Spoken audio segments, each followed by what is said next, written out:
I disembarked the ship for 3 nights at Svolvaer, where I stayed at the Lofoten Scantic Hotel, which is located right on the wharf, about 100 metres from where the Hurtigruten ship docks. On waking the first morning, looking out the window, it had started to snow. Then I made my way down to the best breakfast you will ever see. The fresh powder, snow, was great for me to see. Not sure if the locals appreciated it as much as me, as they had already changed their vehicles from winter to summer tyres. I walked around exploring the town with the sea on one side and the mountains on the other. It was interesting to see the fish drying racks, where thousands of fish heads are exported to Nigeria as an apparent delicacy. But there was a bit of a drawback.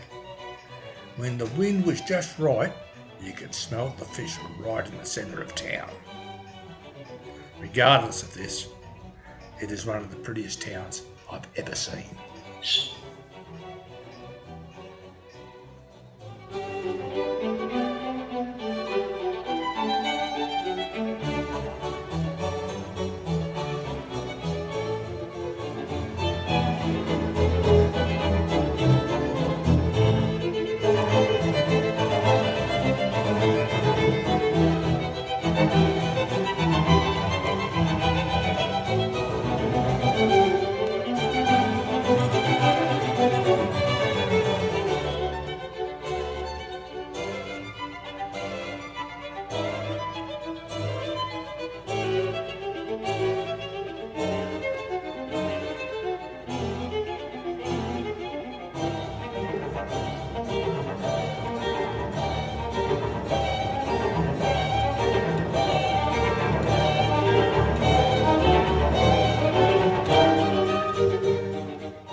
Day 2 was clear skies, so I decided to go out on the Brim Explorer catamaran for a 3.5-hour cruise to Svolvaer.